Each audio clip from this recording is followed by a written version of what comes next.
आज हम एक ऐसी यात्रा पर निकलने वाले हैं जो किसी बाहरी यात्रा से कहीं ज्यादा रहस्यमयी, चुनौतीपूर्ण और अंततः ज्ञानवर्धक है। यह यात्रा है हमारे अपने मन के भीतर की, उस दुनिया की जिसे हम अपनी दुनिया का केंद्र मानते हैं। हमारा आज का विषय एक ऐसा प्रश्न है जो सदियों से अर्षियों, मुनियों, दार्शनिकों और अब वैज्ञानिकों को भी सोचने पर मजबूर करता रहा है। और वह प्रश्न है, आपका दिमाग आपको कैसे धोखा देता है। हम सब यही मानते हैं कि हमारा मन हमारा सबसे वफादार साथी है। हमारी आंखें जो देखती हैं, हमारे कान जो सुनते हैं, हमारी बुद्धि जो निर्णय लेती है, हम उसे ही अंतिम सत्य मानकर अपना जीवन जीते हैं।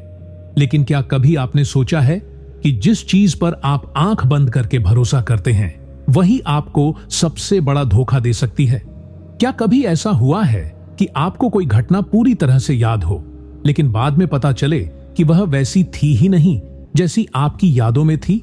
या आपने पूरे आत्मविश्वास से कोई निर्णय लिया हो और बाद में वह पूरी तरह से गलत साबित हुआ हो?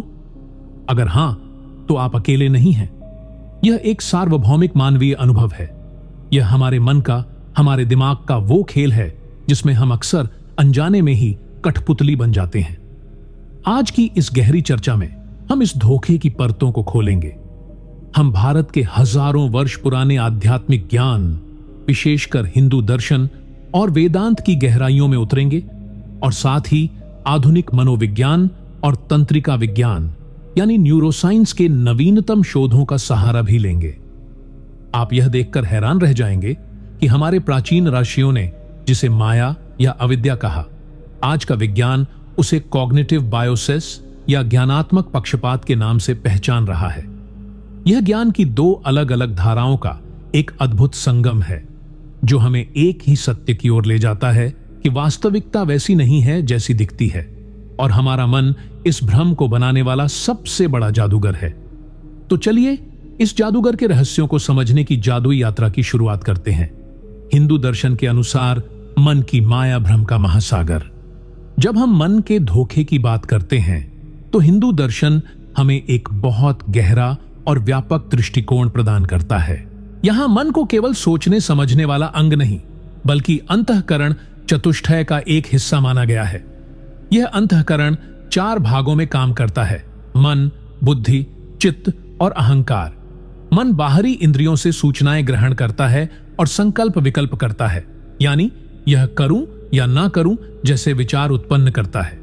बुद्धि इन सूचनाओं का विश्लेषण करती है और निर्णय लेती है। चित्त स्मृतियों और संस्कारों का भंडार है जहां हमारे हर कर्म और अनुभव के निशान संग्रहित रहते हैं। और अहंकार वह मैं का भाव है जो इन सभी क्रियाओं के साथ खुद को जोड़ लेता है, जैसे मैंने सोचा, मैंने निर्णय लिया। जब इन चारों में सामंजस्य नहीं होता तो भ्रम पैदा होता है।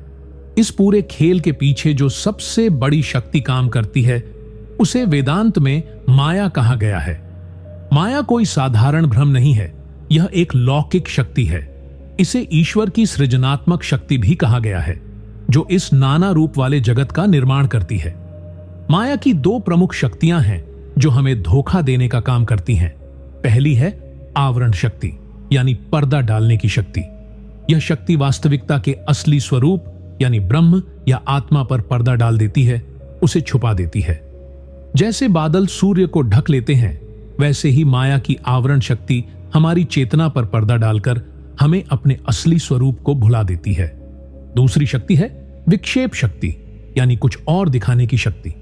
जब आवरण शक्ति ने सत्य को छुपा दिया तो खाली जगह पर विक्षेप शक्ति एक झूठी दुनिया का प्रक्षेपण कर देती है। इसका सबसे प्रसिद्ध उदाहरण है रज्जू सर्प न्याय यानी रस्सी में सांप का भ्रम। अंधेरे में पड़ी एक रस्सी पर जब हमारी नजर पड़ती है तो आवरण शक्ति के कारण हमें यह ज्ञान नहीं होता कि यह रस्सी है। अब इस अज्ञान की अवस्था में हमारे चित्त में संग्रहित सांप का पुराना संस्कार या डर उभरता है और विक्षेप शक्ति उस रस्सी के ऊपर एक काल्पनिक सांप का आरोपण कर देती है। हमें रस्सी की जगह सांप दिखने लगता है और हम डर से कांपने लगते हैं। हमारा दिल तेजी से धड़कता है, हम भागने की सोचते हैं। यह सब एक झूठे सांप की वजह से हो रहा है। यह पूरी दुनिया, हमारे रिश्ते, हमारी सफलताएं, हमारी विफलताएं, सब इसी विक्षेप शक्ति का प्रक्षेपण है जो ब्रह्म रूपी रस्सी पर आरोपित की गई है। हमारा मन इसी माया के खेल में फंसकर असत्य को सत्य मान लेता है और दुख सुख के चक्र में घूमता रहता है। मन के इस धोखे में हमारी इंद्रियों की भी बड़ी भूमिका है। हमारी 5 ज्ञानेंद्रियां आंख, कान, नाक, जीभ और त्वचा इस दुनिया से जानकारी इकट्ठा करने के लिए हमारी खिड़कियां हैं, लेकिन यह खिड़कियां पूरी तरह से साफ नहीं हैं। इनमें कई तरह के फिल्टर लगे हुए हैं। हमारी आंखें प्रकाश के एक बहुत छोटे से स्पेक्ट्रम को ही देख पाती हैं। ना हम इंफ्रारेड देख सकते हैं, ना अल्ट्रावायलेट। हमारे कान भी ध्वनि की एक सीमित आवृत्ति को ही सुन सकते हैं। इसका अर्थ है कि वास्तविकता का एक बहुत बड़ा हिस्सा हमारी पहुंच से बाहर है। जो जानकारी हम तक पहुंचती भी है वो अधूरी और कई बार विकृतवती है। प्रसिद्ध आशी नारद की कथा इसका एक उत्कृष्ट उदाहरण है। एक बार उन्हें अपनी भक्ति पर अहंकार हो गया और वे यह समझने लगे कि उन्होंने माया पर विजय प्राप्त कर ली है। भगवान विष्णु ने उनका अहंकार तोड़ने के लिए एक लीला रची। उन्होंने एक सुंदर नगर का निर्माण किया और वहां की राजकुमारी के स्वयंवर का आयोजन किया। नारद उस राजकुमारी के सौंदर्य पर मोहित हो गए और उसे विवाह करने की इच्छा करने लगे। उन्होंने भगवान विष्णु से सुंदर रूप मांगा, लेकिन भगवान ने उन्हें वानर का मुंह दे दिया। जब वे स्वयंवर में गए तो सब उन पर हंसने लगे और राजकुमारी ने भी उनका अपमान किया। यहां नारद मुनि की आंखें राजकुमारी का बाहरी सौंदर्य देखकर भ्रमित हो गईं। उनके कान अपनी प्रशंसा सुनना चाहते थे और उनका मन वासना के अधीन हो गया। उनकी इंद्रियों ने उन्हें धोखा दिया और वे अहंकार और मोह के जाल में फंस गए। इंद्रियों से मिली अधूरी जानकारी के अलावा हमारे संस्कार और वासनाएं इस धोखे को और भी गहरा कर देते हैं।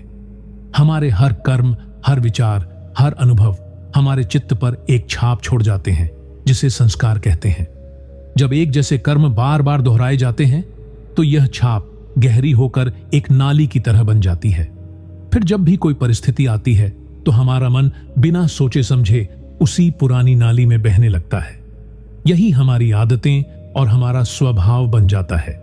इन संस्कारों से ही वासनाएं यानी तीव्र इच्छाएं पैदा होती हैं। अगर हमें किसी चीज से सुख मिला है तो उसे दोबारा पाने की वासना पैदा होती है। अगर किसी चीज से दुख मिला है तो उससे दूर भागने की वासना पैदा होती है। अब हमारा मन इन वासनाओं का गुलाम बन जाता है। वह दुनिया को वैसे नहीं देखता जैसी वह है, बल्कि वह दुनिया को अपनी वासनाओं के चश्मे से देखता है। उसे हर जगह अपनी इच्छाओं की पूर्ति के अवसर या अपनी इच्छाओं में बाधा डालने वाले खतरे ही दिखाई देते हैं। यह एक ऐसा चक्र है जो हमें कर्म और उसके फल के बंधन में बांधे रखता है और हमें कभी भी वास्तविकता का निष्पक्ष दर्शन नहीं करने देता। इस पूरे धोखे के केंद्र में बैठा है अहंकार यानी मैं का भाव। यह मैं ही है जो खुद को इस शरीर, मन और बुद्धि से जोड़ लेता है। जब मन कोई इच्छा करता है तो अहंकार कहता है मैं चाहता हूं। जब बुद्धि कोई निर्णय लेती है तो अहंकार कहता है मैंने निर्णय लिया।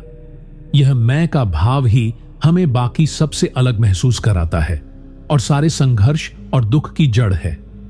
महाभारत में दुर्योधन का चरित्र अहंकार का सबसे सटीक उदाहरण है।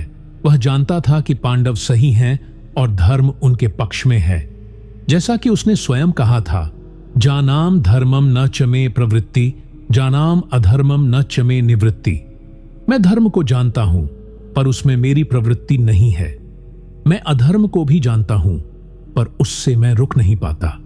उसका अहंकार इतना प्रबल था कि उसने सत्य और धर्म को जानते हुए भी उसे स्वीकार नहीं किया। उसके अहंकार ने उसकी बुद्धि को हर लिया था और उसे केवल अपना स्वार्थ और अपनी जिद ही दिखाई दे रही थी।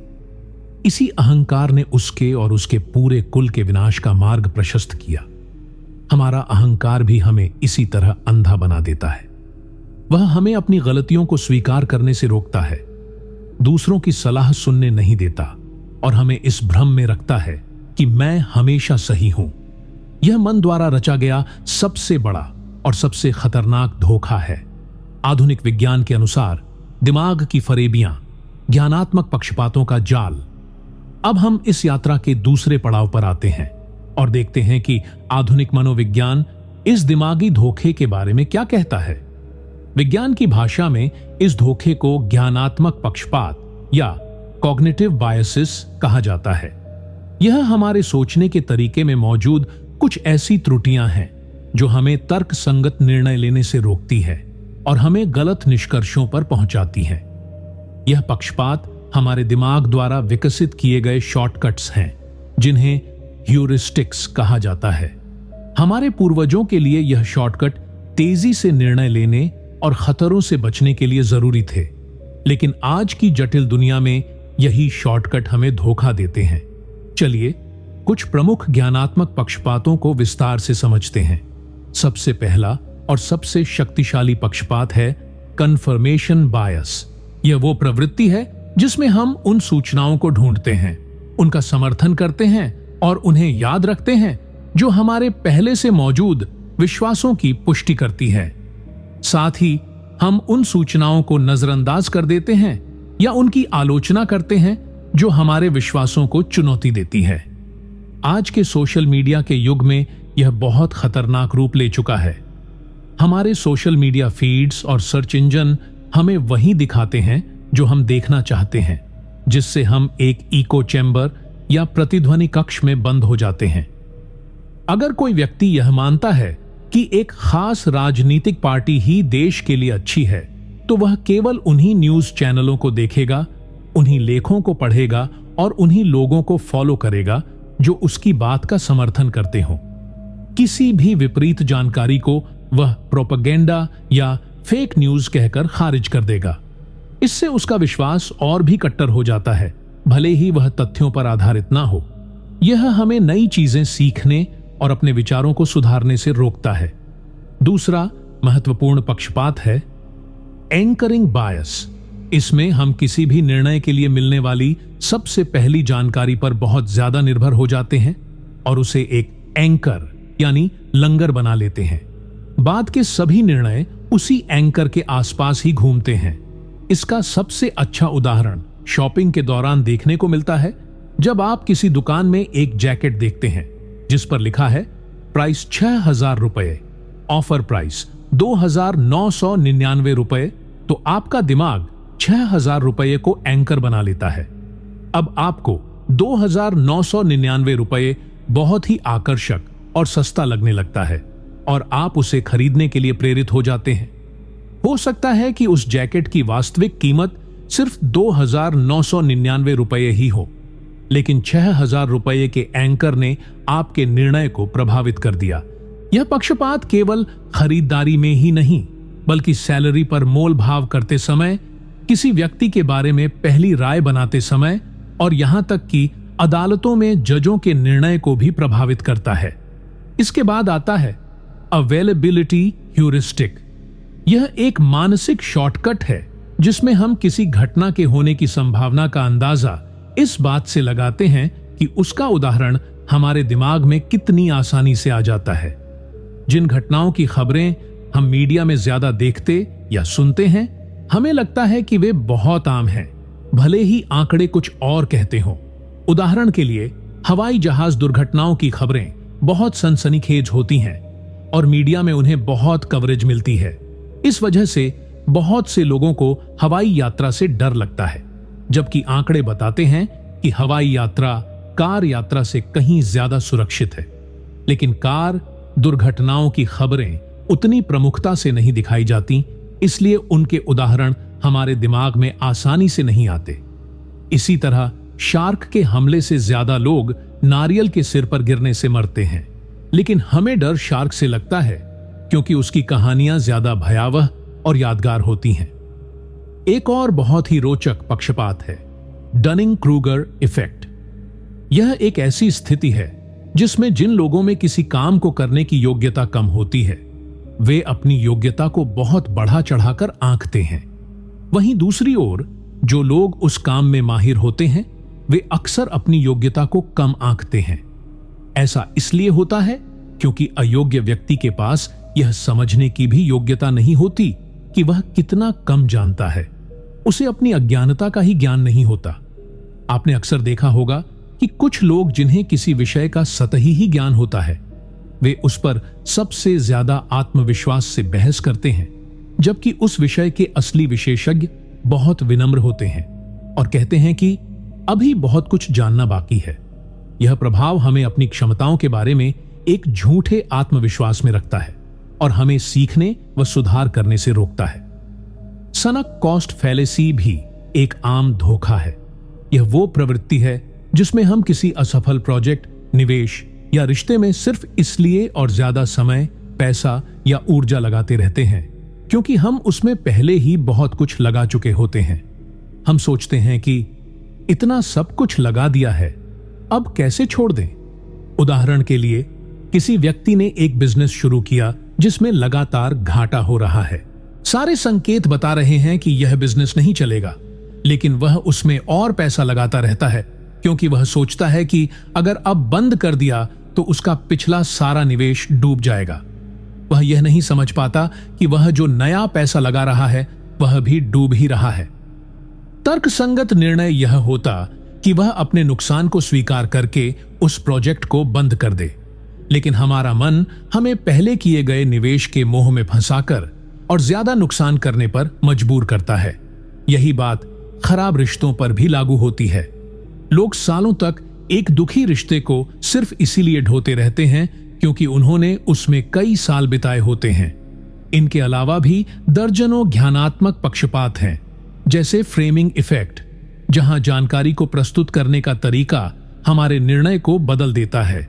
हाइंडसाइट बायस, जिसमें हमें लगता है कि घटना होने के बाद तो हमें सब पहले से ही पता था।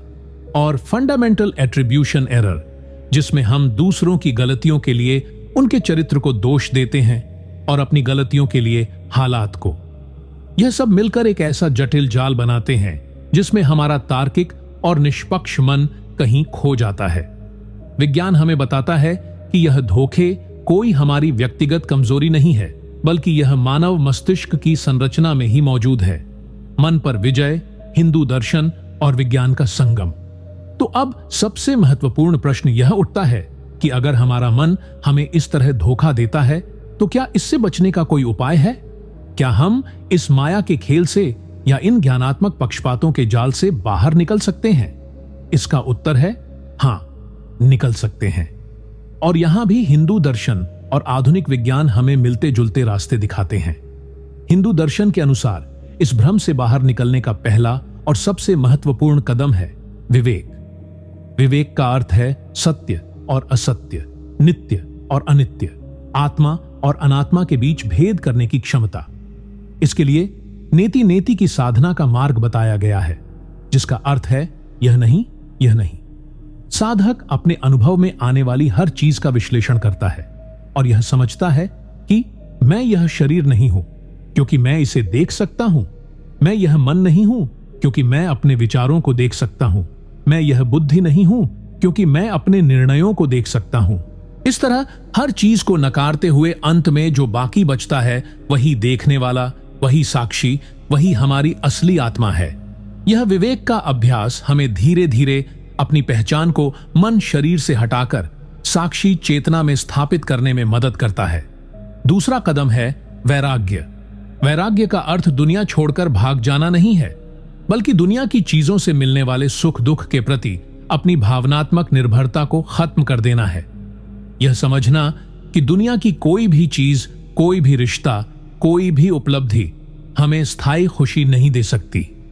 जब हम इस सत्य को गहराई से समझ लेते हैं तो हमारा मन बाहरी चीजों के पीछे भागना बंद कर देता है। भगवद गीता में भगवान कृष्ण निष्काम कर्म का उपदेश देते हैं, जो वैराग्य का ही व्यावहारिक रूप है। इसका अर्थ है अपना कर्म पूरी कुशलता और समर्पण से करो, लेकिन उसके फल की चिंता मत करो, तुम्हारा अधिकार नहीं है। जब हम फल की आशा से मुक्त होकर कर्म करते हैं तो सफलता हमें अहंकारी नहीं बनाती और विफलता हमें दुखी नहीं करती। हमारा मन शांत और स्थिर हो जाता है। तीसरा और सबसे शक्तिशाली उपाय है ध्यान या मेडिटेशन। ध्यान मन की चंचल वृत्तियों को शांत करने और उसे एकाग्र करने का सीधा अभ्यास है। जब हम ध्यान में बैठते हैं तो हम बस अपने विचारों, भावनाओं और संवेदनाओं को बिना किसी जजमेंट के एक साक्षी की तरह देखते हैं। इसे साक्षी भाव कहते हैं। धीरे धीरे अभ्यास से हम यह समझने लगते हैं कि हम अपने विचार नहीं हैं, बल्कि उन विचारों को देखने वाले हैं। यह अभ्यास हमारे और हमारे मन के बीच एक दूरी पैदा करता है। अब मन हमारा मालिक नहीं रहता, बल्कि हम मन के मालिक बन जाते हैं। हम यह चुन सकते हैं कि किस विचार पर ध्यान देना है और किसे जाने देना है। आधुनिक विज्ञान भी लगभग इन्हीं उपायों की पुष्टि करता है। विज्ञान विवेक को मेटाकॉग्निशन कहता है, यानी अपनी सोच के बारे में सोचना। जब हम अपनी सोचने की प्रक्रिया पर ध्यान देते हैं तो हम अपने ज्ञानात्मक पक्षपातों को पहचानना शुरू कर सकते हैं। खुद से यह पूछना कि क्या मैं इस निष्कर्ष पर इसलिए पहुंच रहा हूं क्योंकि यह सच है, या इसलिए क्योंकि मैं चाहता हूं कि यह सच हो, कंफर्मेशन बायस। या क्या मैं इस निर्णय पर पहली मिली जानकारी के आधार पर पहुंच रहा हूं, एंकरिंग बायस। इस तरह की मेटाकॉग्निशन हमें हमारे दिमागी शॉर्टकट से बचाने में मदद करती है। विज्ञान ध्यान को माइंडफुलनेस के रूप में अपना रहा है। अनगिनत शोध यह साबित कर चुके हैं कि माइंडफुलनेस के अभ्यास से तनाव कम होता है, एकाग्रता बढ़ती है और भावनात्मक संतुलन बेहतर होता है। यह हमारे दिमाग की संरचना को भी बदल सकता है, विशेषकर प्रीफ्रंटल कॉर्टेक्स को मजबूत करता है, जो तर्क संगत निर्णय लेने और आवेगों को नियंत्रित करने के लिए जिम्मेदार है। पक्षपातों से बचने के लिए विज्ञान कुछ व्यावहारिक तकनीकें भी सुझाता है, जैसे कोई बड़ा निर्णय लेने से पहले डेविल्स एडवोकेट तकनीक का उपयोग करना, यानी किसी व्यक्ति को जानबूझकर आपके विचार के खिलाफ तर्क देने के लिए कहना, जिससे आपको अपनी योजना की कमजोरियां पता चलती हैं। इसी तरह प्री मॉर्टम तकनीक में आप यह कल्पना करते हैं कि आपका प्रोजेक्ट बुरी तरह से फेल हो गया है, और फिर आप उन सभी संभावित कारणों को लिखते हैं जिनकी वजह से ऐसा हुआ होगा। यह आपको भविष्य के खतरों को पहले से ही पहचानने में मदद करता है। हमेशा अलग अलग स्रोतों से जानकारी लेना, अपने से असहमत लोगों की बात ध्यान से सुनना और जल्दबाजी में निर्णय लेने से बचना, यह कुछ और सरल उपाय हैं जो हमें हमारे दिमाग के धोखे से बचा सकते हैं। अंतिम विचार, आत्म जागरूकता की यात्रा। तो दोस्तों, हमारी इस लंबी और गहरी यात्रा के अंत में हम कहां पहुंचते हैं? हम यह समझते हैं कि हमारा मन एक दोधारी तलवार है। यह हमें कल्पना करने, सृजन करने, प्रेम करने और अद्भुत चीजों को समझने की शक्ति देता है। लेकिन यही मन हमें भ्रम, पक्षपात, अहंकार और दुख के गहरे गड्ढों में भी धकेल सकता है। यह हमारा सबसे अच्छा दोस्त भी है और सबसे बड़ा दुश्मन भी। हजारों साल पहले भारत के अरशियों ने जिसे माया और अविद्या का खेल कहा था, आज का विज्ञान उसे कॉग्निटिव बायस के रूप में समझ रहा है। नाम अलग है, भाषा अलग है, लेकिन सत्य एक ही है। हमारा मन वास्तविकता का एक फिल्टर्ड और संपादित संस्करण हमारे सामने प्रस्तुत करता है। इस धोखे से बाहर निकलने का रास्ता किसी बाहरी क्रांति में नहीं है, बल्कि एक आंतरिक क्रांति में है। यह आत्म जागरूकता, आत्मनिरीक्षण और आत्म अनुशासन का मार्ग है। यह अपने विचारों के प्रति साक्षी बनना, अपनी भावनाओं को समझना, अपने विश्वासों पर सवाल उठाना और अपनी पहचान को अपने अस्थायी मन शरीर से हटाकर अपनी शाश्वत चेतना में स्थापित करने का मार्ग है। यह एक सतत यात्रा है, एक जीवन भर का अभ्यास है। इस ज्ञान का उद्देश्य अपने मन से डरना या उस पर अविश्वास करना नहीं है, बल्कि उसे एक शक्तिशाली उपकरण के रूप में समझना और उसका बुद्धिमानी से उपयोग करना सीखना है। जब हम अपने मन की कार्यशैली को समझ जाते हैं तो हम उसके धोखे में नहीं आते, बल्कि हम उसकी शक्तियों का उपयोग अपने और दूसरों के जीवन को बेहतर बनाने के लिए कर सकते हैं। यही ज्ञान, असली ज्ञान पावर है। धन्यवाद दोस्तों, ज्ञान पावर के साथ इस गहरी यात्रा में अंत तक बने रहने के लिए। मुझे उम्मीद है कि इस चर्चा ने आपको अपने मन को एक नई दृष्टि से देखने के लिए प्रेरित किया होगा। अगर आपको यह वीडियो पसंद आया हो तो इसे लाइक करें, उन लोगों के साथ शेयर करें जो आत्म खोज की यात्रा में रुचि रखते हैं, और हमारे चैनल को सब्सक्राइब करना ना भूलें। अगले वीडियो में हम फिर मिलेंगे एक नए और रोचक विषय के साथ। तब तक के लिए जागरूक रहें, सीखते रहें और अपने मन के मालिक बने। नमस्कार।